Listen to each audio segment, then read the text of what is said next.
Hello and welcome to episode 24 of Establish the Collection. I am Cody Main, joined as always by my co-host Gary Hartman. Gary, how's it going, buddy?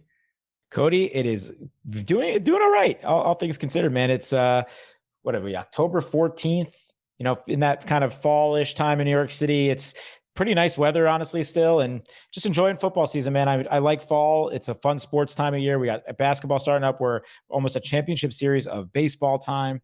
F1 season's hot. So, life is good. Life is good, Cody. Life is great. You forgot to mention the UFC, which I will reprimand you later for forgetting to mention the UFC, but the sports are starting to heat up, man. The sports are really starting to heat up. We've been very football centric on this show. We're going to change gears today.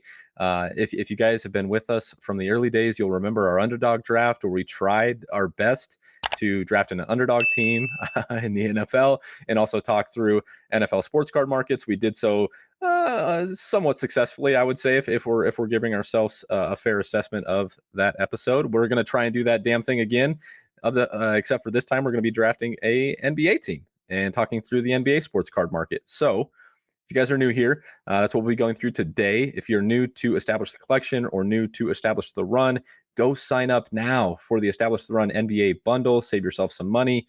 Get access to an entire season's worth of NBA content, including the NBA draft kit that's got Mike Gallagher's top 150. We got best ball rankings that we'll be using tonight. All of the NBA in-season content that I know Gary is going to be helping out with a lot this year. So if you guys want to crush NBA best ball, if you want to crush NBA season long, if you want to crush NBA DFS, go sign up. Gary, tell the people what you're going to be helping out with on the NBA side, because I think a lot of that stuff is going to be informing your NBA collecting advice throughout the season as well. Yeah, there is nowhere on the interwebs that you will find better NBA fantasy content than Establish the Run. I can tell you firsthand. Mike Gallagher just slaving away with content and just the best in the biz from a news and rankings perspective. Drew Dinkmeyer, Andrew Wiggins, all of us on the team, including myself. I'll be slaving away week in, week out, day in, day out on projection help, minutes, rates, things like that, usage rates, things that create a fantastic fantasy DFS nightly projection. This is a nightly slate, guys. Yeah, if you're grinding away at that stuff, you need the help. You need the projections. I'll be helping out there. I'll be doing 2 to 3 live shows a week right before lock with Drew Dinkmeyer. So, if you want to see more of me, if you're into hoops and you're into NBA DFS, please go buy the draft kit, the bundle, a bunch of great stuff that we have coming. I'm so pumped for hoops to start next week. Yeah, the NBA season is an absolute grind, but it is also a blast, and plenty of stuff happens throughout the season that's going to impact players' card markets. We're already seeing it with preseason hype, and as things start to round into form in peak NBA draft season. So without further ado, Gary, why don't you share your screen? Let's hop into an underdog draft. We'll see how long it takes this bad boy to fill up. And as we await it to fill, we'll kind of talk through some of our favorite buys here. Yep. I have a surprise up for you first. Let's take a look at our team that's in second place right now from football. Oh, hell yeah. Let's freaking go, dude. So we're crushing it. So if we recall, we got the Dak Amari Cooper stack, which is doing okay. Hell yeah, we did. And we have the Najee Harris, who I think is outperforming expectations right now, right? What is he playing on 100% of snaps still? He had a 19 target game. He is an absolute workhorse monster. Yeah, maybe the box score results haven't quite been there yet. Certainly no efficiency with that Steelers offense, but catching a ton of balls. And here are a couple things that happen. If last week was any sign for AJ Dillon, we're looking good with RB2 because between him and Latavius Murray being the RB1 in Baltimore, we could string it together there. Hines, he's got Marlon Mack eating to his work a little bit, but he'll come together. Ignore the bottom two. Let's go to wide receiver. Amari Cooper, we know. Jamar Chase, hey. Every freaking week, this guy's catching a long touchdown or two, right? It's unbelievable. Probably the best pick of our draft. When did we get Jamar Chase? Because that was probably not the best pick of our draft. Okay. Unfortunately, we lost Jerry Jeudy for the season. But the best pick of our draft, no doubt, was Mike freaking Williams. Was our fourth receiver. We picked Jerry Jeudy above him, and that guy is just carrying anything at this point to success. Mike is an absolute monster. You know what? You're the DFS guy of the group. Why don't you take we'll give you 60 seconds here. Can I get a DFS minute from Gary? How did your week 5 go, Gary? Yeah, you'll get a quick second. Folks, ladies and gents, I took down a GPP. I'm happy to know that, right? Won the slant, 30 grand. That's great. Not only that, did I win the slam for 30 grand. I put up what I believe to be, at least in most major tournaments, I did some digging, the highest score on DraftKings this past week at 260. What was it? I forgot my score. 263.3, I think. How do I know this better than you? 263.44. That's what it was. Thank you. So 263.44 with a chalky but unconventional lineup, if you ask me, because it was a lot of chalk, because I knew I had a good feeling chalk was going to hit this week, but it was less correlation than you think, because when chalk hits, you don't need as much correlation. And it had just enough of non-chalk, aka our boy Mike Williams at 3% owned, to really take it down. So I say this kind of somberly because I still haven't gotten over the fact that I had that lineup in the Millionaire, in a couple other lineups that I late swapped off of to get more chalky, and I got off of Mike Williams because I'm a freaking moron, and I could have been a 2-time Millionaire Maker winner, yet I'm sitting here $30,000 richer. I'm not complaining. It was a very good DFS week for me, but just, you know, the most bittersweet 30K that I could possibly win. But hey, you know what? It's a good sign. Only week 5, and we're having some fantasy success. So. There would have been no break room in the country, no F1 break room in the country safe from Gary Hartman had you shipped another milli. Let's just be honest. Oh, baby. Nothing. Nowhere. I would have bought up every F1 Sapphire box I could possibly find. Those things are around $2,000 a box right now, by the way. I would have bought up every single one. Anyway, we also have Travis Kelce in this lineup. This guy's a contender. Just saying. We got a shot. We got a shot. Let's ignore the running back position. We kind of sucked out on Latavius, to be honest, because I think when we drafted him, he was still in New Orleans. Yeah, he was still in New Orleans. Yeah, it was totally lucky. Totally lucky. But anyway, we digress. All right, let's hop into a small ball here. Again, as we mentioned off the top, Underdog is launching their NBA product. They crushed it last season. I had a lot of success last season, due in no part to my own drafting skills, mostly in part to the ETR NBA team. So huge shout out to the Establish the Run team. We're going to try again here and see if we can find some success, and also talk through some NBA markets as we do this. We're waiting for 10. Yeah. I'm trying to zoom in a little bit so you can see it better. Actually, this will be good. Now waiting for 11 because it looks like that guy left. So they saw G Hartman enter the lobby and they're like, hell no, hell no. All right, we're back. We're back to 10, which is good. But let's have a little just kind of NBA talk while we wait here, because I mean, we are 5-6 days away. By the time you're listening to this, probably 4 or 5 days away from tip off of the NBA season, which I believe is Tuesday the 19th coming up here. Very, very excited. There's, it should be a very fun season ahead. There's, with this Kyrie stuff in Brooklyn, there isn't necessarily one perennial, favorite. Although I would say that they're definitely up there. But it should be a really great season. My only concern is last year is from a macro view is just the injuries and the grind on these bodies since that bubble period is just so crazy. But let's try to not worry too much about that and just enjoy a regular season of hoops coming up. Yeah, absolutely. And speaking from a macro point in the cards market as well, I sent over some data that I had collected before the episode. We're seeing the base market, even as we hit, peak buying windows in the off season, heading into the regular season hype window, we're seeing the base market still down. It's something that we've talked about with PSA getting through their backlog, with more of these cards in circulation now. There's just more supply. I think we're gonna continue to see these markets dip a little bit. You're probably gonna see us start to talk more about the silver markets, even though those are a little bit more higher end for some players, certainly. But what are your thoughts just on the general shift from, kind of we went through this whole with the upswing of the card market. Base PSA 10s were kind of what we had talked about, even back to the beginning of this episode. Base PSA 10s were just the standard in the hobby. We're starting to see all those things fluctuate downwards. What are your thoughts on base versus silver, and any other insights that you have just on kind of a macro NBA market? Yeah. I mean, I think we're basically getting to the point now where you and I are saying we're ready to evaluate these things more from a refractor and silver market, because these markets have dipped so much from the base that it's probably not even worth monitoring that with some of these super high pop counts on that stuff, mixed with the fact that these markets have tanked so badly. And I don't think that's true across the board, right? We've talked about this. It's really the ultra modern 2018 and up especially, but some 2016, 2017 as well. When you get before that, you're still pretty safe talking about base markets. Devin Booker, Nikola Jokic year and before, 2015 especially, 2016 even a little bit. You're pretty safe, I think, talking about it. So it's not going to be overarching rule that we're going to monitor and talk about these guys' markets from a silver perspective. But I do think it's fair for super modern, Luka, Zion, even 2017 with Tatum, Mitchell, Trey Young, all those guys. I think looking at their silver market is a better way to indicate what their overall market is doing. Yeah, I couldn't agree more. As we see some of these base markets down, we're still seeing silver markets for the same players up. So I think that's also probably a pretty good indicator that, the market is starting to shift in that direction. They're starting to see pop counts, understand that these aren't necessarily as rare or as sought after as prices had indicated prior. So and as we've talked about in past episodes, that's somewhat healthy. Some of these base cards shouldn't have been as high as they were even in the past 6 months or prior. So seeing these lower pop count silver cards continue to gain as we head into the NBA season is healthy, I think, for the overall NBA market and the hobby as a whole. With that said, you have any off-season buys as we head into the final 6 days before the season kicks off? Yeah, totally. So let's talk about some guys that I had been buying a little bit. Now, those windows might be past us slightly for some of these guys because, in fairness to us, these guys did what they had to do in preseason and in training camps, got themselves into better parts of the rotation, really balled out in preseason. So some of the guys that I'm going to talk about have probably really already seen these mega spikes, but just maybe names to keep an eye on as we go into this season. So I'll start out with a guy that I just kind of had already up on my screen as I was looking at their data, and that is Jordan Poole of Golden State.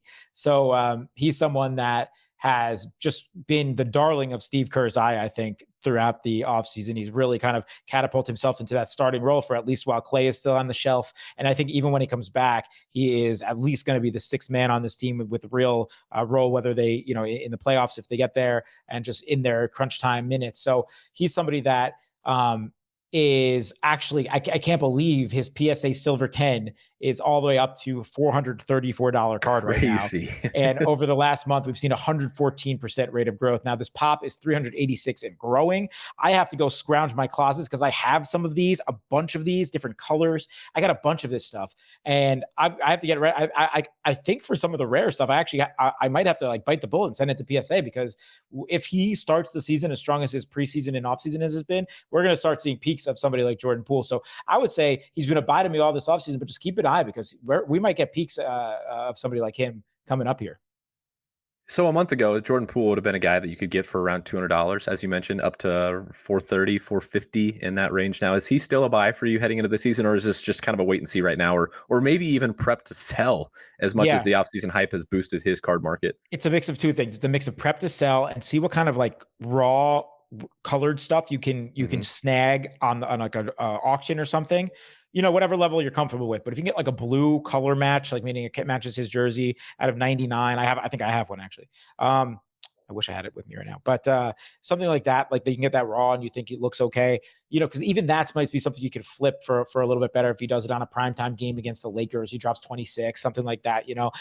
Again, you have to be ready for those windows, but yeah, it's a mix of, I'm not buying that PSA 10 at 434, but his PSA 9 is also up pretty big, obviously, but that's more affordable at the $130 tier right now, and also a 300 pop. So it's somebody that you have to be a little bit careful of, because people get so excited about ultra modern, but you understand it. I mean, he's playing next to Klay. Eventually Klay's playing next to Curry and Draymond, and in an offense where he is seemingly taking over at least that, at the worst, the third scoring option right now on that team next to Wiggins and Curry, I would say. So he's an exciting prospect. There's no doubt. He's only a third-year player. Just another point on how quickly these buying windows can close on these players in the offseason. Had we done this episode 2 weeks ago or a month ago, we probably would have gotten that price, at the $200 range, as opposed to the 430, 450 that we're seeing it at now. One of my buys this offseason, and again, buying window has quickly snapped shut, at least from what we could get a month ago. OG Anunoby. This dude, talk about preseason hype cycle, offseason hype cycle. It's buoyed OG's market to new highs.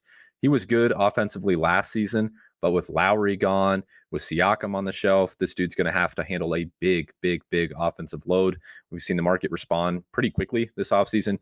So his silver PSA 10 from the 2017 class is up 60%, over the last 30 days for a price of $360 right now. So I'm kind of in the same boat as you are with your Jordan Poole buys. If you were getting that stuff in the offseason in the $200 range, great. Hold on to that. See how the season starts. I think he's going to put up big numbers. I think, somebody that we might be targeting on this upcoming underdog draft here. Any thoughts on OG? Yeah, you hit the nail on the head, man. That Raptors team is just really exciting with filled with young talent right now. A lot of guys that I'd be looking at. I think Siakam actually is someone that I'm really interested in coming off a down year. Yeah. And not to pivot away from OG, but I just don't have much to add. I'm totally with you there. But Siakam's a guy that I actually wanted to bring up because he's somebody that I'm interested in a lot of different ways, because 2 years ago, we came out of this season talking about him being a top 25 guy. Now, he disappointed a little bit in the playoffs that year, but in the bubble particularly. But, he hasn't had a conventional season since before that bubble period, since before the COVID shutdown. He had the bubble, and then he was in playing in Tampa, and that whole Toronto season kind of was crazy. But this is a guy that only his silver PSA Prism 10 out of 2016 only has a pop of 187 right now. So it's under 200, and he's down 10% over the last month. I'm expecting a big bounce back from Siakam, and we know what kind of numbers that guy could put up. The reason that they were doing so well in that first season post Kawhi, and they had a 50-win season, is because he basically took that load and was dominating. I mean, he was an all-star. I don't know if he made the All-Star team, I don't remember, but he was an all-star caliber player. And we literally did leave that season thinking this guy's in that tier. And he's just backslid so much in the eyes of many people that, that is the kind of guy that I would still be looking to buy before the season starts, because I'm expecting him to have a really big year as well. Especially down 10%, as you mentioned, low pop count still from the 2016 class, if I remember right. Mm-hmm. Yep. Yeah, I mean, as soon as he comes back, you'll probably see an instant spike as those numbers pop, another spike. So yeah, definitely somebody that I would be interested in on that Toronto team as well. Somebody that's bound to put up numbers and just has a massive ceiling still to grow into this league. Yep, totally. Yeah, right, who else you got? You mentioned he's injured. He'll be back in a few weeks, I believe. So, a guy that I think is probably worth talking about here, because we talked about this on the podcast in the playoffs when the Clippers were making a run, but Terence Mann, who was definitely a sell for me in the playoffs when we peaked. We talked about the insane numbers that I got for some of those immaculate RPAs back then, at the beginning of the offseason, and especially with knowing that he's capable of stepping into this, Kawhi scoring role in a lot of ways, became a buy for me as well. You might be similar a little bit to the Jordan Poole thing here. However, his silver PSA, although it's up 11% over the last month, is still very much a buy for me, because it's way more affordable than the $400+ Jordan Poole silver 10, same draft class, 2019, pop of 258. And you can get that for between 150 and 200 right now. So That is way more of a buy, despite the 10% growth over the last month. And he's going to have to handle a big offensive load to start the season too, right? Oh, yeah. I mean, guys, obviously PG is the guy, and we'll talk about him probably a little bit in this underdog draft that I'm just from a season long and best ball perspective, I'm incredibly bullish on. And we know what he could do. But after that, it's your guess is as good as mine as far as who's picking up that offensive load. Is it Terence Mann? Is it Reggie Jackson, like with what he did in the playoffs? Is it Eric Bledsoe? Is it Marcus Morris? Is it a mix of all those types of guys? Terence Mann's my guy for sure. I love that kid. The only reason I sold in the playoffs is because you had to, if you had any sense. But right. I'm still a full believer in long-term, and I still have plenty of Terence Mann that I'm holding on to. I'm going to switch gears here a little bit. I'm going to go over to the Top Shot side, and this guy's a little bit pricier, but we're on the eve of the Run It Back series. The Top Shot's going to drop for the 0506 class. If you're listening to this in time, hop into those queues. It's going to be just I think, very successful drop for Top Shot and for the economy over there. But I'm interested in a more recent guy, Michael Porter Jr., and this moment isn't cheap. So maybe if you've had some success on Top Shot, or if you got some extra funds to throw around, his Series 1 MGLE, it's his metallic gold, is a dunk from his rookie year. It's his Top Shot debut moment, minted to just $299. And I think this MGLE set, Gary, you probably know just as well as I do, that this kind of the gold packaging on those Top Shot moments, I think, is going to play well long term. So if we see Top Shot win out long term, I think this set specifically will carry value more so than other sets. And if it wins out, these are the type of moments that I think will really hold value. This set, I think, is a great set. I think Porter is one of the league's premier young players. It's his debut rookie moment, his first ever Top Shot moment. I think it's super valuable, and it's cheaper then RJ Barrett's same moment. So that RJ Barrett's MGLE moment is $400 more expensive on the site now. And we know from the physical card market that that would be flipped. So our boy RJ Barrett is more expensive on Top Shot, at least his Series 1 MGLE moment, than he is in the physical card world. So it's $2,100. It's not cheap. If you've got some money to throw around on Dapper, I think that's that's one of those moments that could hold serious value long term and have serious growth. As MPJ is another one of those guys that's going to have to carry a big load to start the season with Jamal Murray out. Such a good call. And what do you think that tells you about the difference in customer base of Top Shot and physical? Because RJ is obviously a guy we both love, but there's no world in which RJ should be more expensive than Michael Porter Jr. So I'm curious as to what that might say about the consumers. Now, I should say that RJ's moment is one of those rare triple badge rookies where it's from his debut game as well. So I'm sure there's definitely some value added there. But I do think it's a larger point. If you guys are migrating from the physical card world, or you found us from fantasy and are migrating to the NFT world, I don't think that it's fully caught up from a collectible sense. I think the customer base on Top Shot is still more crypto centric.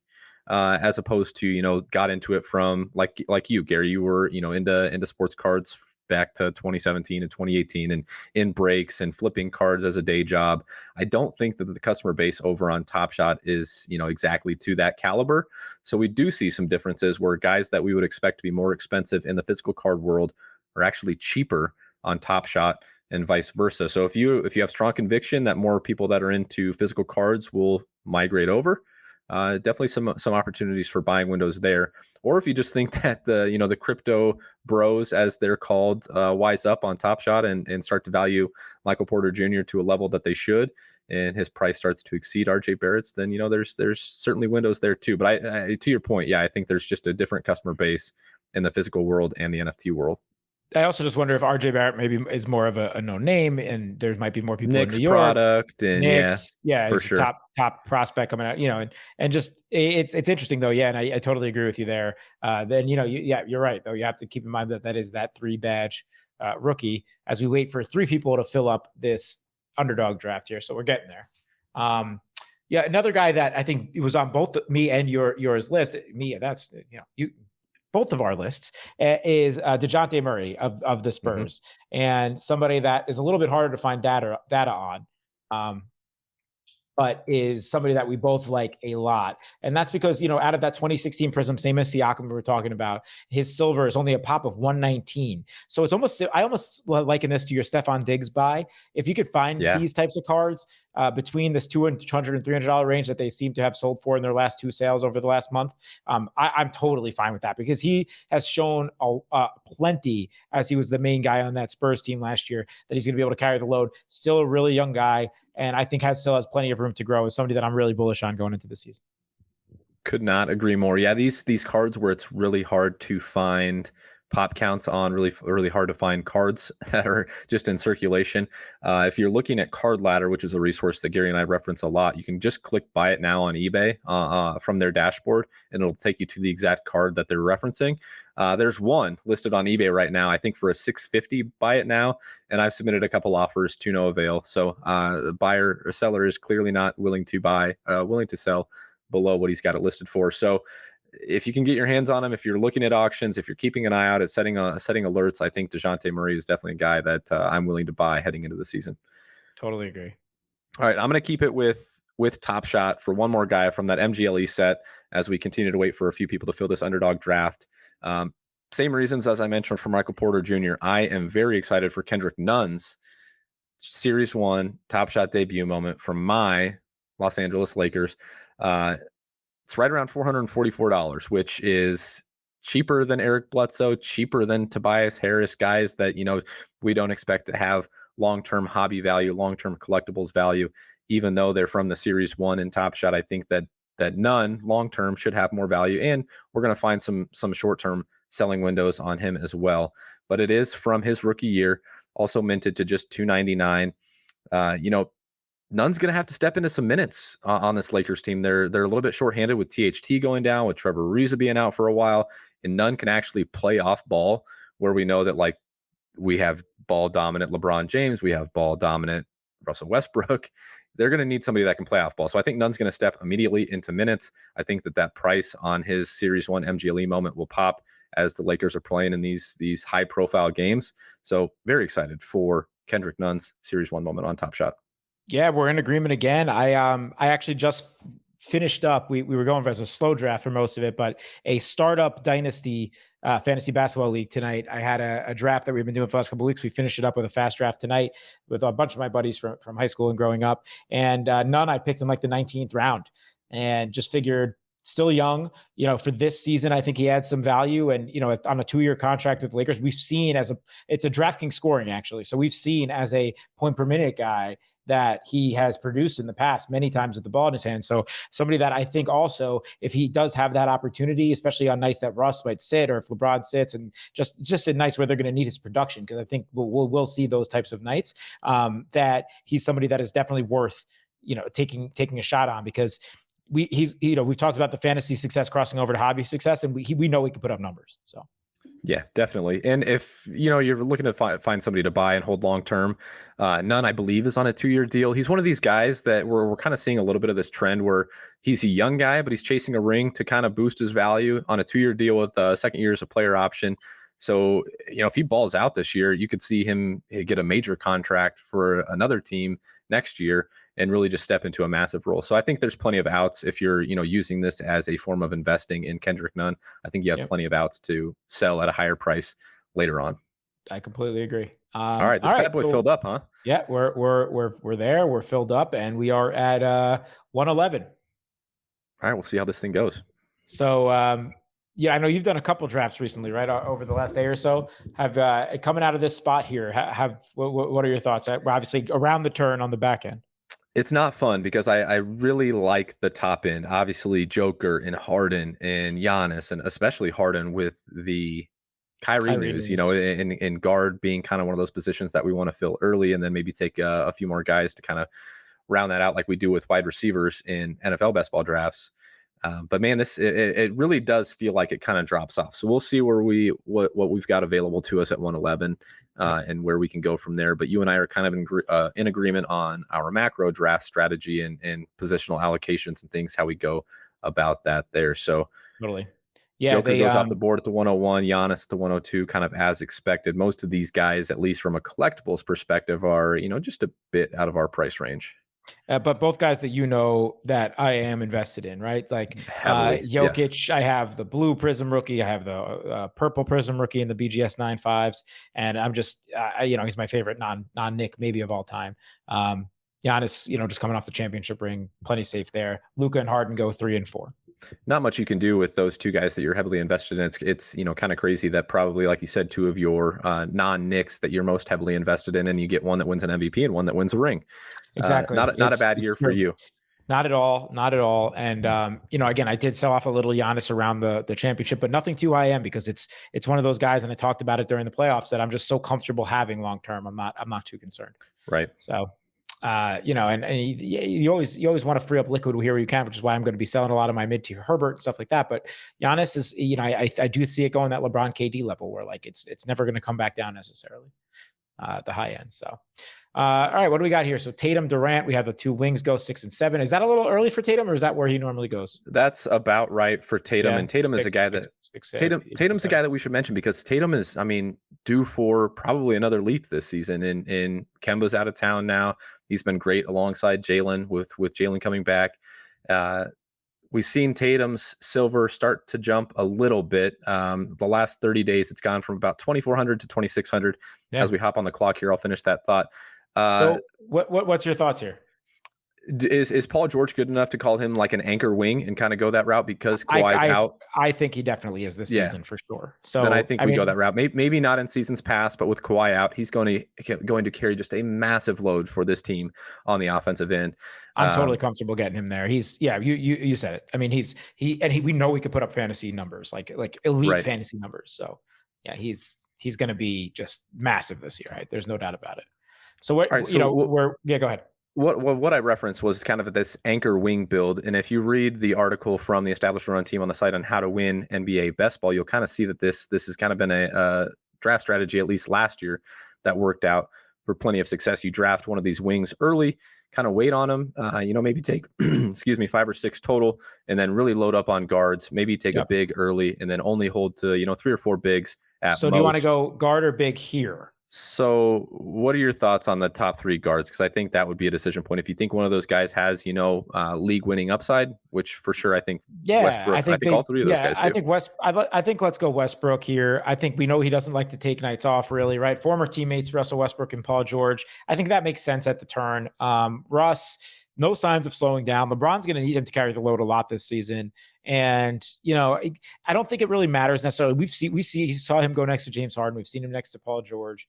I don't know if it necessarily matters. And we saw him next to Bradley Beal last year, who his teammates are for him to get his production in there. So, no signs of slowing down last year. He made his case for all NBA down the stretch last year once again.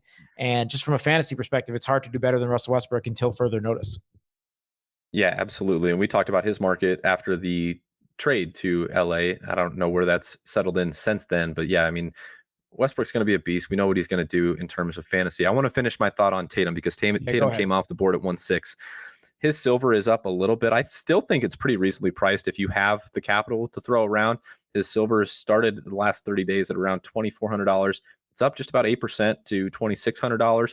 But if you don't have the $2,600 to throw around on a single card, check out our friends Dibbs. We've talked about them plenty. Fractional marketplace Dibbs. And you're able to buy and sell and trade shares in high-end sports cards 24/7. He is a great buy on Dibbs right now. As I mentioned, the last sold on eBay was $2,600. His silver PSA 10 has a market cap on Dibbs of $2,280. So you're getting a nice discount if you go and snag a couple of shares of that thing on Dibbs. Absolutely. Couldn't agree more. Yeah, he's so well positioned this year, and his teammate Jaylen Brown, we'll talk about him probably shortly as well, but somebody that I'm also really high on. I think both them together this year take another leap for sure. Yeah, we see Bam come off the board. I know Bam was a guy that you were buying quite a bit of this offseason. We're starting to see, his base market slow down quite a bit, down 16% over the last 30 days, but his silver market holding strong. Are you still a buy on Bam heading into the season? Yeah, overall I am. And, bigs are always a tough position to evaluate, but Key is somebody that we know, I think, is just going to keep adding to his game and is such an elite defender already, such an athletic guy that, we see him just be trusted in these huge moments to be an anchor on a team. And I'm excited about that Miami team. So I'm still excited about Bam. The reason that base market's down, we've spoken about it, but I got back 2 of his base PSA prisms in my huge order that I got back a couple months ago. And people are just still getting those ultra modern orders back. So that pop just keeps going up. And in turn, the value keeps going down. So he's a guy that, they added Lowry in the offseason. We can talk about Hero when that comes up in the draft, but Hero's market is up as he looks like he might have returned to his bubble self so far throughout the preseason, looking like the hero that we expected. But Bam could be a guy that leads this team in scoring. And maybe that's a hot take, but he certainly has that offensive upside. The last time we saw him, he was timid in their sweep when they got swept by the Bucks. That wasn't all that encouraging with the taste that he left in our mouth there. But I think Bam is certainly somebody that could lead this team in scoring. As you mentioned, just a massive defensive presence. And I think this team's going to be pretty good. I think they're well positioned with the pieces that they added to contend in the East. As long as they stay healthy, man, they really do have a lot of quality pieces there. Hero is somebody that I'm hoping gets back, just because by nature of when I started collecting, I ended up with a lot of Hero, and I sold as much as I could in that week-long period that he was bubble Hero, but I still have a good amount of high-end Hero, including a true National Treasures RPA 9.510. So, oh baby, that guy, I at one point that was almost a $20,000 card. Oh so, baby, it's just, he's somebody that the hobby loves, and I do think that the sophomore slump last year, we're getting that third year return for Hero this year. At least it's setting up that way. Absolutely. All right, we're going to be on the clock here in a little bit, and there's not much orange on our board, which means we don't have a big to kind of anchor down here, unless any of those guys interest you in the at the 3-4 turn. I don't think so. I mean, from an ADP wise, DeAndre Ayton's the only one, which is also a very interesting name hobby wise. We'll talk about him in a second. But what about you? I don't think it might be worth pulling the trigger on one of these guys yet. No, I think there might be someone there kind of at that 4-5 turn, five, or I guess it'd be 5-6 turn that we might be able to consider. We want to get one of those guys, in the first 5 or 6 rounds to kind of anchor this lineup as we only take 3 or 4 bigs. But I think we go back to the guard well if one of those guys is available over the next couple of picks. Yeah, I'm with you there. And the wings are also, there's still some very solid wings on the board here, but I think with the anchor wings, we'll be able to kind of dive into that next tier for our second to third wings, and we can kind of keep hammering down on that guard strategy that I know has proven to work, as you've spoken about in the past. Yeah, and the guy at the name at the top of the board there, DeJounte Murray, we got 1 pick to go here. He might make it to us. Guy that we're interested in the hobby when we can get our hands on stuff. As we mentioned just a few minutes ago, it's not that easy to get your hands on stuff, but certainly somebody that I think is going to put up numbers this year. Hopefully that'll translate to fantasy success, and I'll also translate to success in his card market.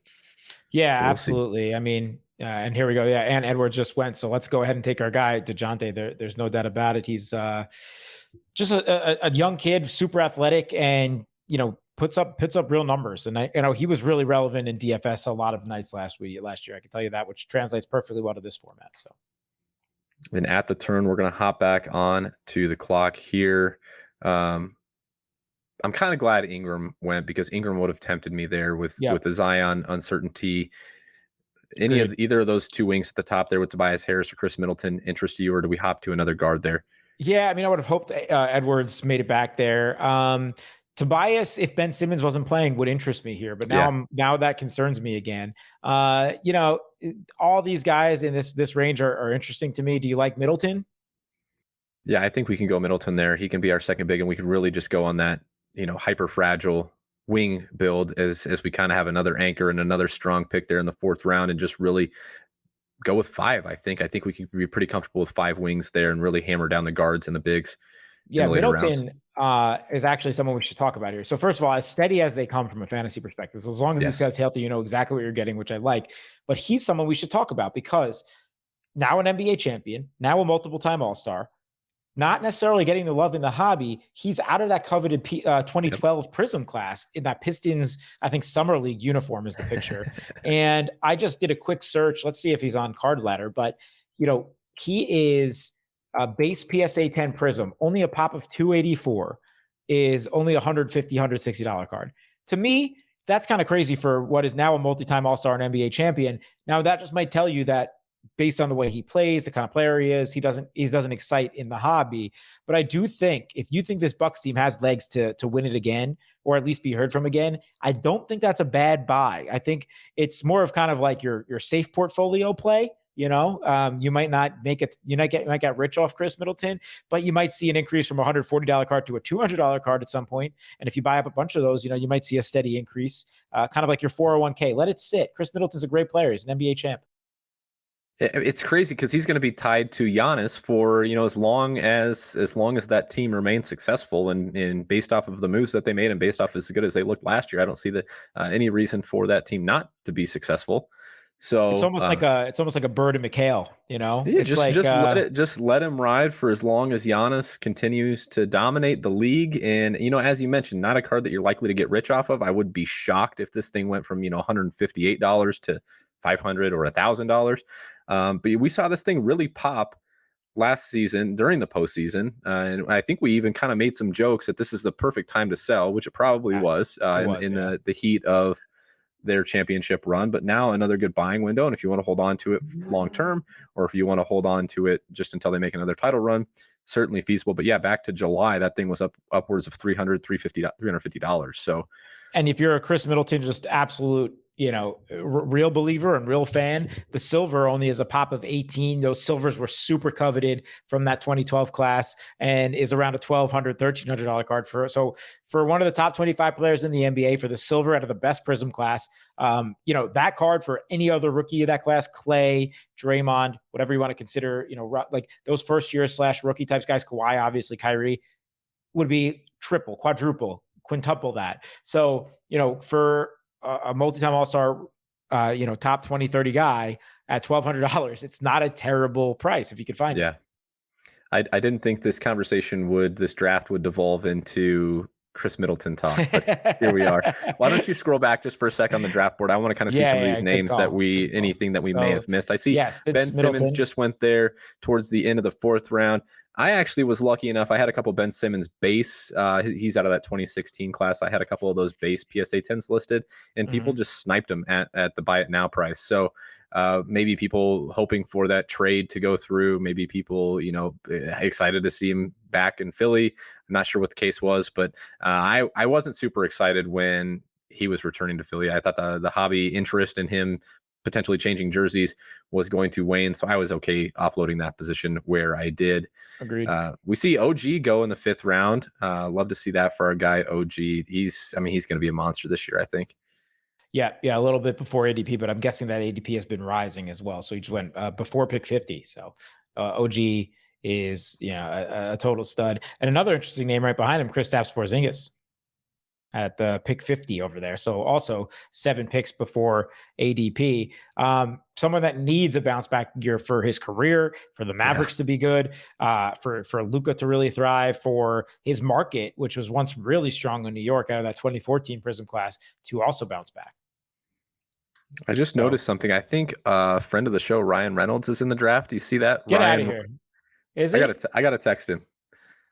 He just drafted our boy RJ Barrett in the 5th round too. That might be him. He's got Harden, Beal, and LaMelo. That's a good team. And John Collins and RJ Barrett. All right, I love that. I love that team. Probably also drafting from the ETR ranks, as many people in this draft room likely are, because they're so damn good. I'm sure. So yeah, that's funny. All right. So we're coming up here in 2 picks. What are your thoughts here? Do you like Jonas Valanciunas at that 58 ADP? Because that's right where we're sitting. And if not, we should wait once more on the bigs here. Yeah, I do. It's going to be interesting to see how he fits in that Pelicans lineup. I don't know if you've been paying much attention to their preseason rotation. Kyrie Irving just went. Oh, wow. Okay. Have you been paying much attention to their preseason rotation? No, but let's take him and talk about it, because just from a large point of view, I'm a huge Joe Val fan. As someone that played every night NBA DFS, that guy is the most underappreciated fantasy star that exists. So I love Jonas Valanciunas. And yes, the change of scenery might be slightly scary, but I'll never doubt the ability for Joe Val to put up numbers. So I think getting him there makes me feel comfortable, getting one of those bigs in the first 5 rounds, and especially with this dude's upside, and God forbid if Zion is forced to miss time, he could be an absolute monster. 20-20 type upside, 20 point, 20 rebound type upside. So love that there. I think we can confidently feel good about having an anchor big, as they would say. So agreed. Where are we at now? We've got Terry Rozier, Karis LeVert, Andrew Wiggins, Kyle Lowry. The only person from a ADP perspective that is getting value on is Karis LeVert. I don't know if I want to go in that direction. I understand the excitement. I'm pretty bullish on that top guard right there, though, Terry Rozier. As am I. I'm very bullish on this Charlotte team, and I'll let you take that from there. What do we think about LaMelo's market heading into this season? Because I've heard a lot of media pundits, I've heard a lot of smart people talking about LaMelo Ball. I've heard a lot of smart people talking about the Charlotte basketball team. So how do you feel about LaMelo heading into the season as probably the hobby's hottest name? Yeah, I mean, he's the hobby's hottest name. He's not a price that I'm comfortable with. I think there's the thing driving that still to me is the youth in the hobby that just love that guy. And, I don't know what it is. This is just pure speculation. The Ball name being a celebrity in his own right, kids loving him, dads wanting to kind of snag up cards for their kids. But moreover, just the face of the 2021 class, the modern day basketball, kind of the guard version of Zion, if you will. And I believe in the talent. There's no doubt I do.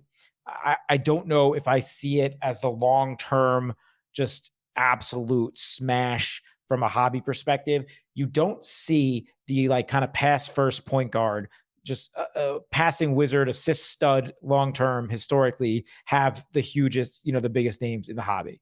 You just don't. I mean, Chris Paul is a good example of that. Even guys like Nash and Kidd historically just don't have it. So even if those are his ceilings, I don't know if I'm comfortable spending these early prices early on in his career. Now I get he's got the swagger. He's more than just an incredible passer. He's a fantastic all-around offensive player. I understand that, but I just don't, he's just still way too expensive for me to be comfortable investing in. Yeah, it's tough to disagree there, and I feel like a lot of people that are listening to the show probably feel the same way, given the prices of his cards coming out of that 2021 class. Yeah. Uh, let's take a But look at the draft board here, because I think there yeah. might have been some interesting names that went off the board here in these mid rounds that we can get some hobby takeaways from Yeah. potentially. Yeah. So, I mean, let's just talk about our guy Rozier real quick. So I'm with you on the Hornets team. Like I love the pieces on that team. Mhm. I really like Terry a lot in fantasy this year. I mean, he was just, it's underappreciated how much of a stud he was last year. And now, Monk is gone. Devontae Graham is gone. Yeah, they bring in Book Knight, but to me, that is a Terry Rozier, LaMelo Ball 1-2 backcourt. So I'm excited to see what those guys do. PJ Washington, a guy on that team that's an interesting name for a big that holds a little bit of a market. Here's a name. Klay Thompson just went off the board. Oh, baby. Yeah. What's Excited to see that? Klay. How's that for ADP for him? Do you have that pulled up? Yeah, sure. I wonder. So actually slightly after. About right. Yeah. Okay. So do we know any news as of right now on when Klay Thompson is expected back? I think the last I had heard was December, January, but he's another one of those guys that, as we just mentioned, is out of that 2012 class. And man, if he steps back into that lineup with Steph, with Draymond, with the young pieces that they added, Wiggins, Wiseman, man, I mean, that could be a true powerhouse if Klay is what Klay was when we last saw him. Yep. So the time I keep hearing is Christmas for Klay. Okay. So right around that Christmas time. So, still missing the first quarter of the season or so.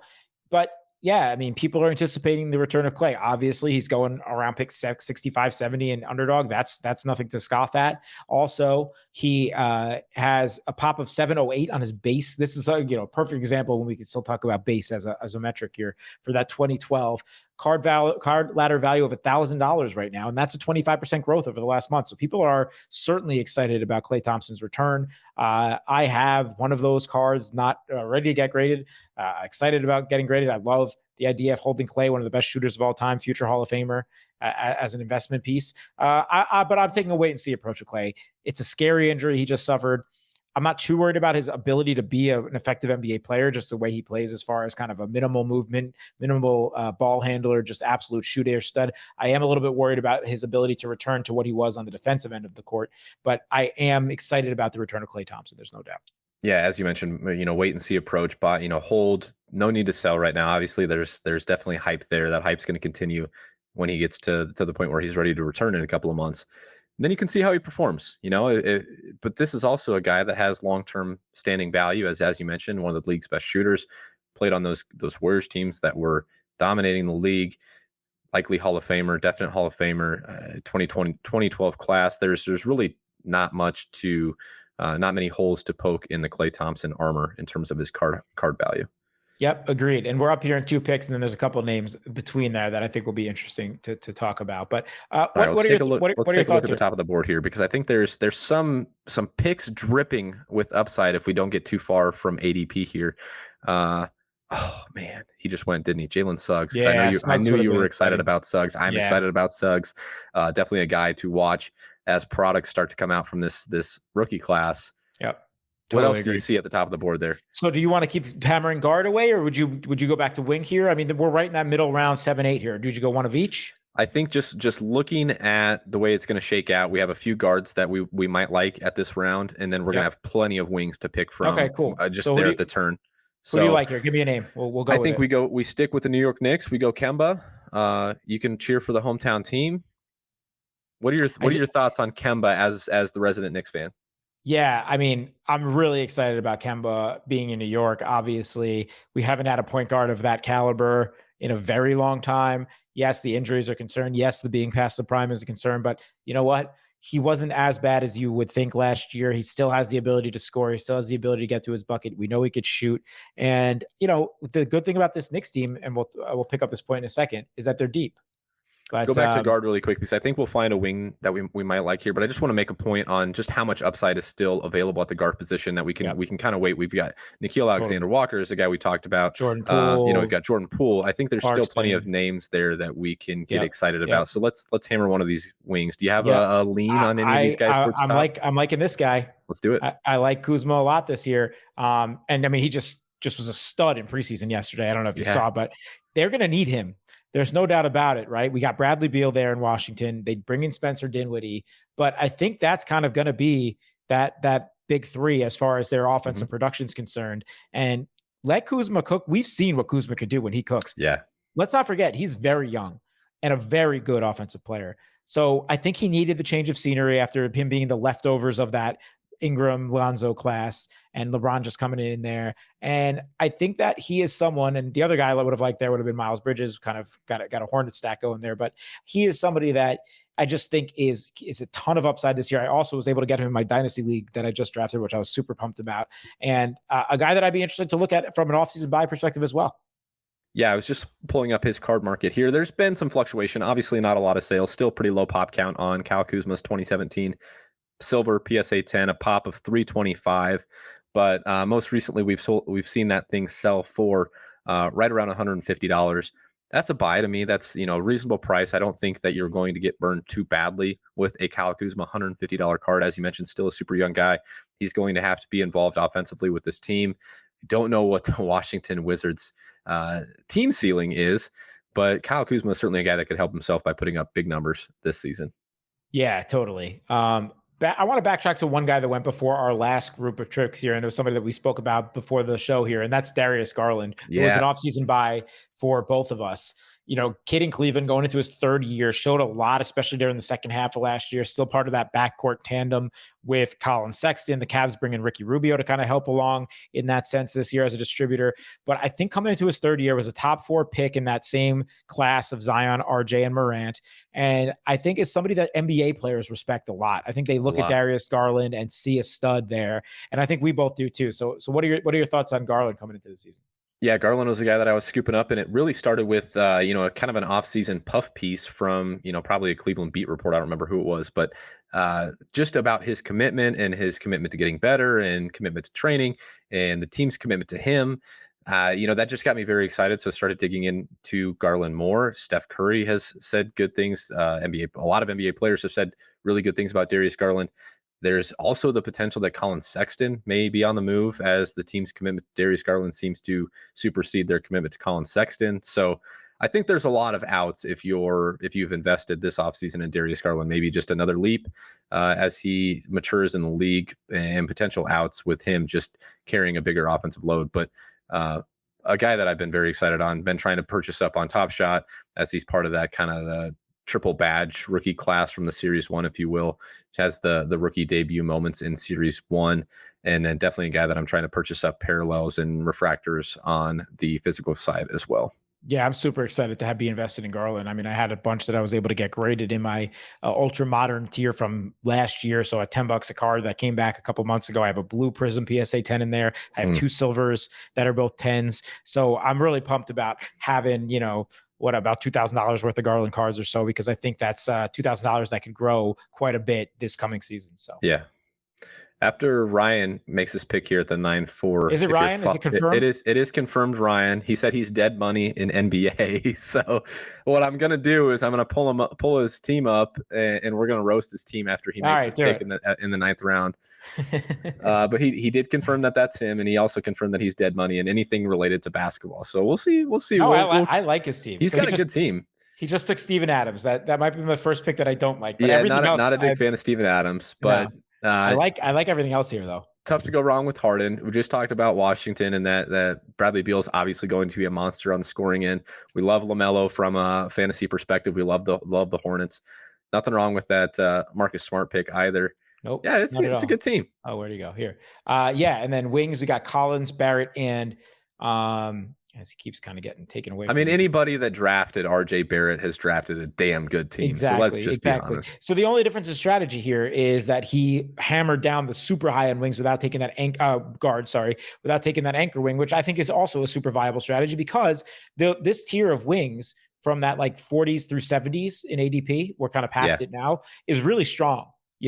And then even when you get down here, guys like Marcus Morris, I talked about this year, I'm interested in this year because of the role he's going to have to carry offensively for the Clippers. Kevin Huerter, I know that Hawks team's crowded, but we saw what he could do in the playoffs. So just a lot of guys that I'm interested in, even at this range in that wing tier. So we'll talk about some of those when we come up here. But yeah, totally like his team a lot. I'm obviously Harden is someone that I think is, could be the number one fantasy player this year, no doubt about it. Yeah, definitely.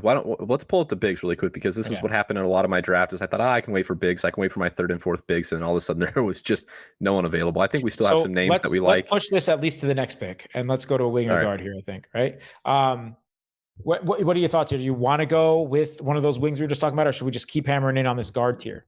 Wow. I kind of like that name at the top there with Jordan Clarkson. Yeah, me too. Six man in Utah, definitely some upside if there's games missed from Donovan Mitchell or anybody else on that roster that he's takes also a much kind of the perfect best ball player. Like he's gonna have some games where he plays 24 minutes. Also going to have some games where he's just an absolute monster and puts up 40 fantasy points. So I'm a big fan of this guy at the top. I talked a little bit about him. Yes. If we want to go big here, and I think we can, and then we can kind of really wait on our third big. Yeah. At that point. So let's go PJ Washington. I like pairing him with another Hornet and Rozier, but just somebody that full of confidence, by the way. He came out recently and talked about how this Hornet team is being slept on. He's going in also to his third year. We've seen real high upside with PJ in certain games.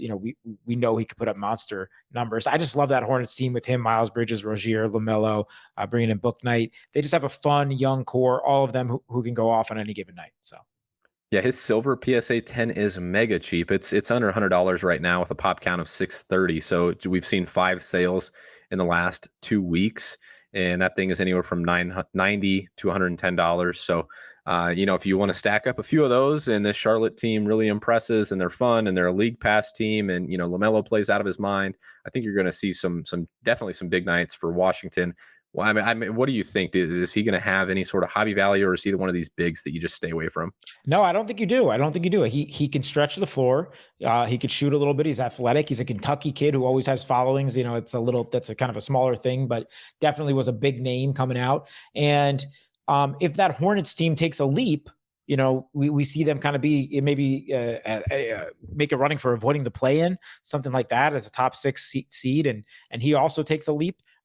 That's not a name I'm avoiding at all. I think that $90 card can easily double for sure. We've seen that happen with some bigs, and he's not necessarily just like your Steven Adams type of big. He's somebody that is an interesting name that is going to continue to grow his game. So that's somebody that I like a lot from a hobby perspective as well.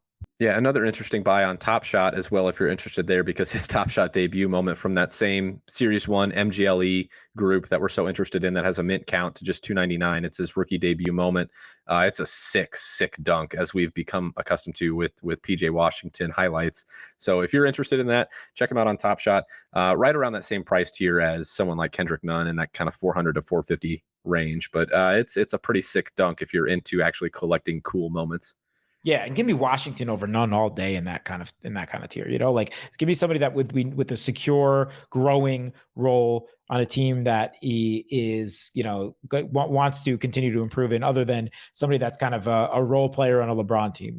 So right. If you're comparing prices there, and I get the guard versus big thing, but PJ is somebody that I'm looking at there for sure. All right, the board's starting to thin out. This is when the money is really made in these, final rounds of the best ball drafts. What are we got a few picks here, but what are we looking at? Let's talk about Ryan's last pick in Mo Bamba, because he's jumping all over the Gallagher hype of Mo Bamba, taking him 20 picks before ADP.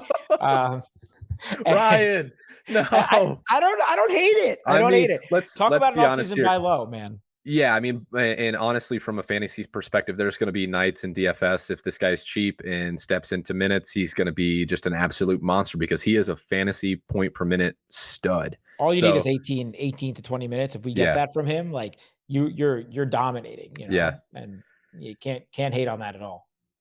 So, the Mo Bamba, Wendell Carter, it's just a nightmare. It's just that's the problem with the Magic, because they have too many guys. I like in a vacuum. Besides, we talked about this too, actually, I believe back in the day. But I like Jalen Suggs, I like RJ Hampton, and I like Markelle Fultz. I'm not huge on Cole Anthony, but they have all 4 of those guys. Like, how do you parse that out? It's tough. Besides Suggs, I don't know who's getting minutes. Yeah, and I think from a fantasy perspective, they're going to be a nightmare. I mean, obviously that team's going to be pretty bad. I think they might be the favorites to have the worst record in the league. I think they've got like a 22.5 win total. It's going to be pretty rough, but there's also going to be nights where you need them in fantasy, and who the hell do you pick? Right, I totally agree with that. That's why you play best ball, I guess. Yes, for sure. So my guy Kevin Herter, he a Terp, just went off the board. Somebody that for sure you probably had some good selling windows in the playoffs last year, but I think it's still being slept on again. I think people are worried about a fully healthy Atlanta team, but we know that guy, Kayvon Herter, has it in him. So I'm still bullish on Herter as a buy in fantasy, Yeah. as a buy in the card market. If the Hawks can repeat what they did last year, he's definitely somebody that I'm interested in. Okay, we're going to come up here quick, but you mentioned Atlanta. I want to talk about the main guy on Atlanta, Trey Young. His PSA 10 silver is down over the last 30 days, 6%. One of the few, kind of under 25 relevant collectibles guys whose market is actually down. So what are your thoughts? In the last 30 days, it went from about 1,700 to 1,600. I think a lot of smart people are in on this Atlanta team. They're really deep. I think a lot of the guys at ETR are in on this Atlanta team as, a playoff contender, could make some noise. What are your thoughts on their lead man, Trey Young? Yeah, my thoughts are that he shouldn't be down, as we just saw a run of bigs go off the board here, and I'll pick up on the Trey Young point after this. It makes me feel real good about getting that PJ Washington last round. Yeah, 100%, because we would not be liking sitting here having to take Brook Lopez. So, oh boy, all right. Yeah, what do you like here? I'm happy with a guard or a wing. Man, those top three guys feel like they've got similar ranges of outcomes there. If you've got a lean, go for it. We got 5 seconds left on the clock. Of these three, from an upside perspective, my lean would be Beasley. So those three guys were Malik Beasley, and Gary Trent, and Will Barton. So definitely some downside risk. Guys like Will Barton here. Yeah, we're right back on the board here. I think we got to take a wing, definitely. Yeah. How do you feel about Marcus Morris? I don't know if you're with me on my thoughts that he's just going to have to carry a big offensive load this season. Yeah, let's go with Morris, because I think there's definitely more upside for big games than, Ingles is definitely capped on that team what are your with thoughts, so many options. What are your thoughts on kind of backing up Paul George with Marcus Morris too? Because we have Paul George, obviously. I actually think Marcus Morris will probably be the second scorer on that team, but either way, the guy loves to shoot, but especially on nights that PG sits or just rests, Morris is going to be, one of those DFS type must plays, I think, on any night like that. So yeah, definitely. The point of having this like anchor wing build that we've talked about is that you have the consistency in scoring from Paul George, but then you also have the other guys around him that are able to lift him up in the games that he misses. And I think having the direct correlation there, if we're not getting the 40 plus fantasy points from George because he's out, then we've got Morris there to lift him up. So I'm sure there will be some rest for Paul George, even with Kawhi already ruled out for so long, but definitely having Morris there makes a lot of sense. And my Beasley thought is just a talent thing. I think he was the most talented of those three. I get, he gets into some off the court stuff. They're going to be much healthier this year with what they expect to have a full season of D'Angelo and another leap from Anthony Edwards. But I just kind of want to see how that shakes out, because that guy makes his way onto the court. He finds his way onto the court. He's a very talented player. And I think he'll have games and weeks, if there's any injuries, that he is going to be heard from. Maybe he's a name in trades if their season doesn't go according to plan. So a very just talented, valuable piece in that Minnesota team is Malik Beasley. Seeing Will Barton's name and Monty Morris up there as well got me thinking about the other Denver guy that we talked about, the more hobby name, and Michael Porter Jr. I mentioned him on Top Shot, but I completely failed to mention him on Dibbs as well. We mentioned Jason Tatum comes at a discount on Dibbs from his last sold on eBay and his silver PSA 10. Same story for Michael Porter Jr. His last sold on eBay and his silver PSA 10 was up 22%. Went for about $690. You can find that same card, silver PSA 10, with a market cap of $523 on Dibbs. So again, if you're playing around in those fractional streets, you don't have $600, $700 to drop on a single card, but you want to get invested in these guys, check out Dibbs, find out where the deals are to be made. And definitely Michael Porter Jr. is certainly one of those guys that I'm interested in. Yep, absolutely. So let's take it back real quick, because I know before we picked, we were talking about Trey Young. Somebody that I'm fine with whatever stance you take on Trey Young, because he's not like he's cheap. He's just slightly down. Yeah.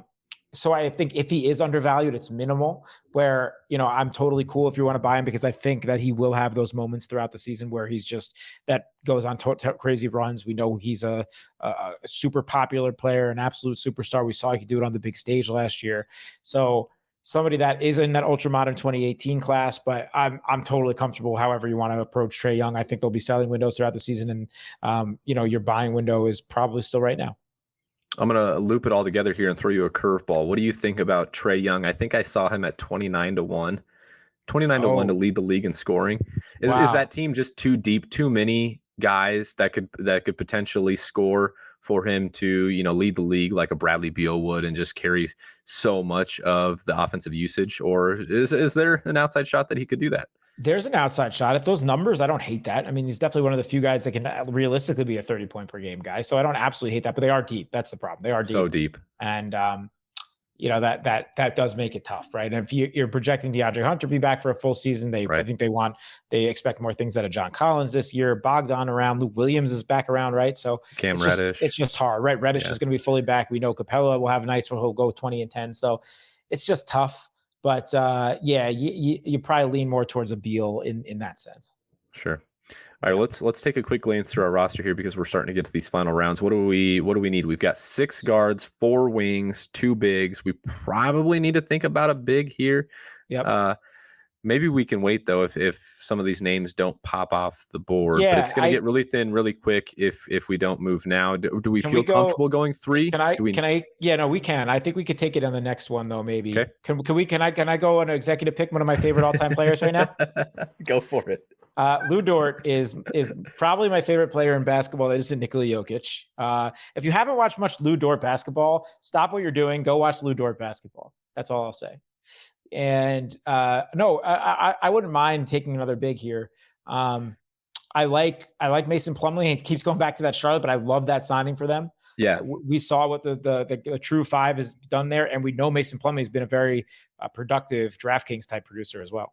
Yeah, I'm good with that. I think he's going to be great for LaMelo. We saw him run the floor well as Jokic's backup. He's going to be there for lobs. He's going to be there to do the dirty work. I think that's a pretty sharp pick there.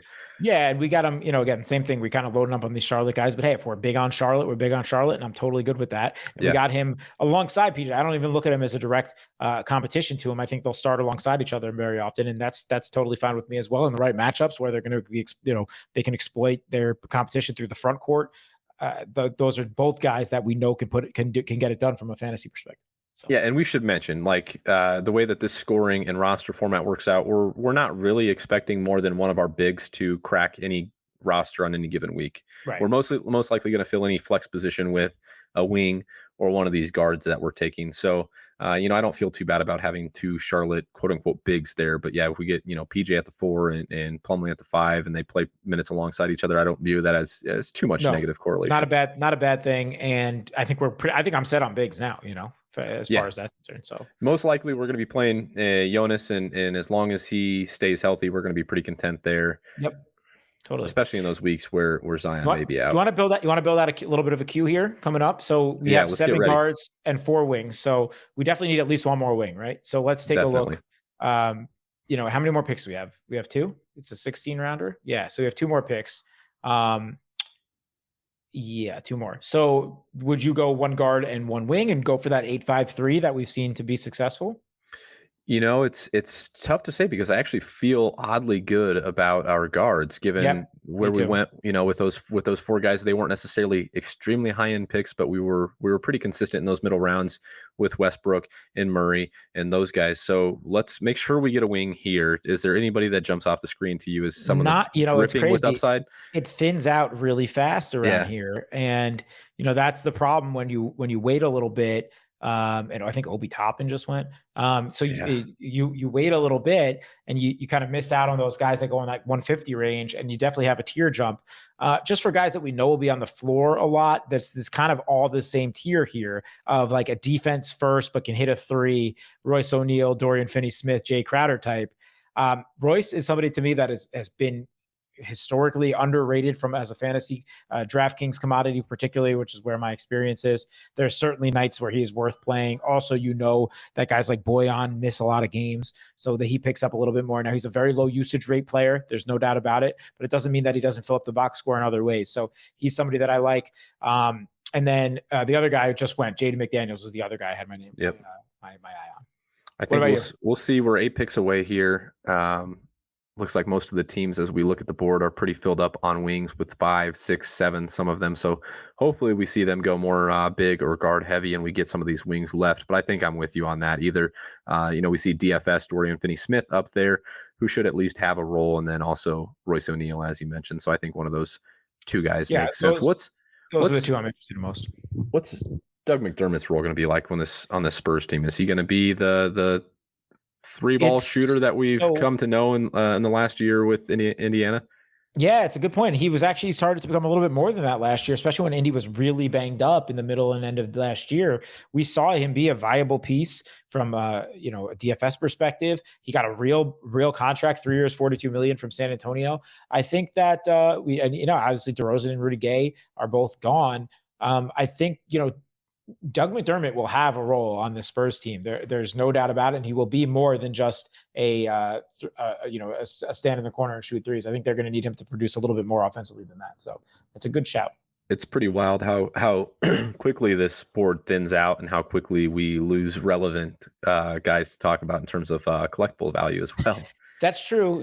But there are like second-year players that are interesting to me. Obviously, our guy Poku is here. Baby. I can't believe Poku. Oh yeah. Poku's one of those upside bigs that if you get him that late, that's a great pick. Great pick there by Ryan. Totally agree. And that would have been the type of guy I would have looked at in this range if we didn't go with a Plumlee there. And my other 3 best ball teams, I think, all have Poku. While, by the way, Royce O'Neal was just stolen from us. So I'm sorry. Yeah, Royce O'Neal. So do you want to go with DFS? Dorian Finney-Smith? I think we go DFS, yeah. Yeah, I agree there. And then the only reason I would say let's go the 8-5-3 is just because I don't know if I love any of these wings. Yeah, let's see what the guard. Oh, yeah. Markel Fultz up top. Yeah, Anthony Melton. Our guy Melton. I think Melton's a guy that, hey, let's do Melton so we can have that Melton conversation because he is. And I wish we knew we were going to talk about Melton today because I have a sick Melton card. I have his green scope out of Prism Choice. So it's out of 8. So it's his third lowest. Oh, wow. Yes, third lowest Prism rookie card, PSA 10. It's the black and the gold and the black are better, and the Nebula, so I guess fourth, are better cards. But DeAnthony Melton is a guy that any real hoops head loves DeAnthony Melton because he balls freaking out. I think he's going to get that starting 2-guard spot in Memphis this year, at least while Dylan Brooks is out. So we're going to get, I think, early buying opportunity right now on DeAnthony Melton because Brooks is out for a little bit of time here.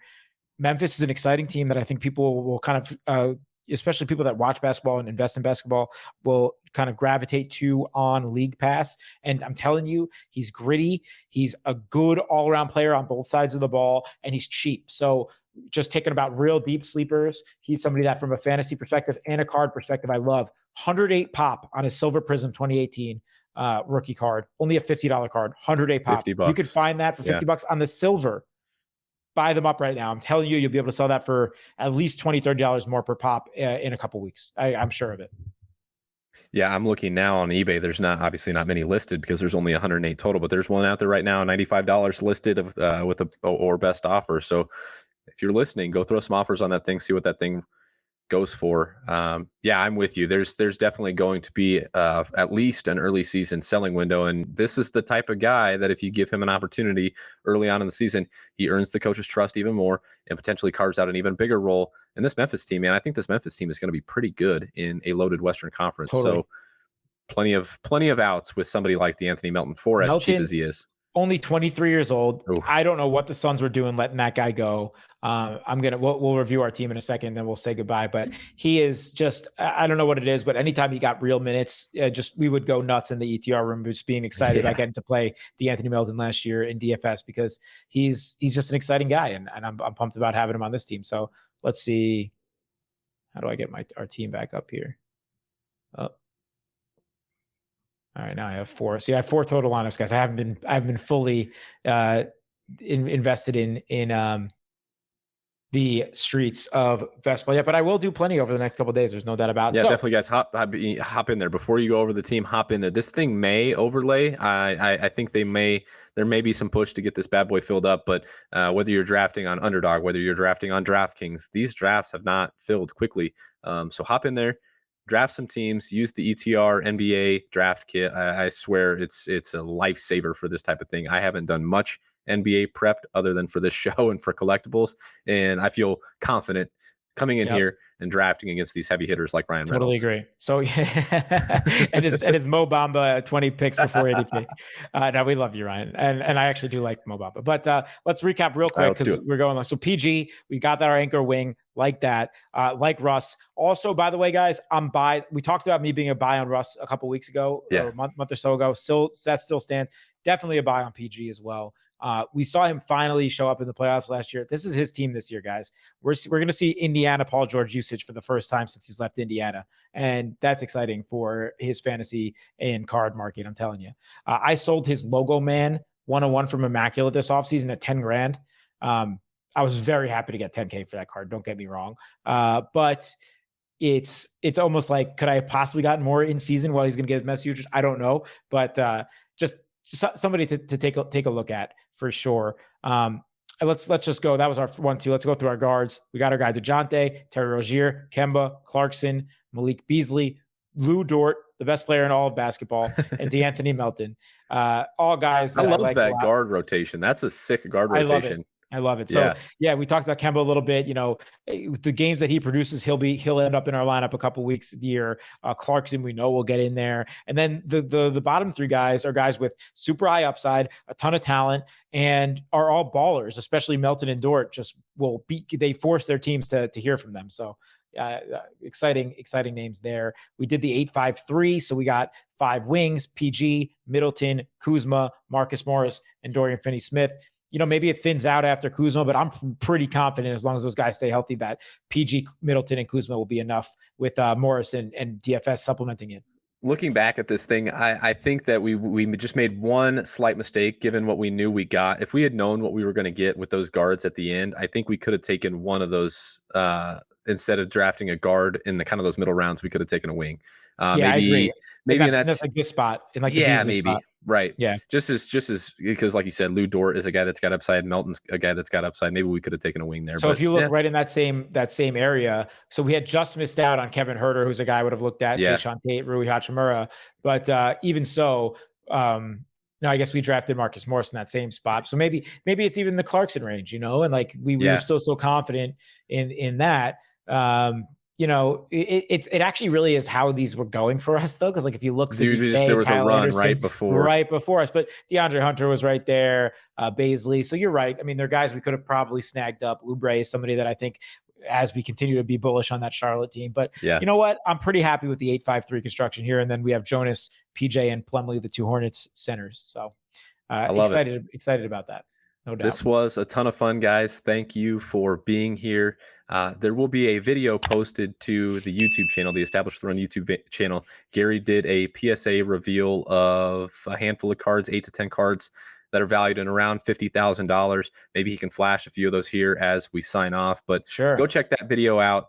You can see the type of cards that Gary is dealing with, just some absolute monsters. We've got a Zion Williamson downtown PSA 10.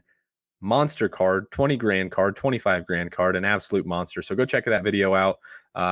Subscribe to the ETR channel, thumbs up the video, subscribe, rate, review on Apple iTunes. As always, we appreciate you guys being here. We'll see you next week. Enjoy all the sports that you have at your disposal now as NBA kicks off, as NFL is in full swing. F1 and UFC are always top of mind. For Gary, I'm Cody. We'll see you next week. Good luck in week 6. Enjoy NBA tip-off. Just everyone enjoy this time of year. It's a lot of fun. Good. Take care, everyone.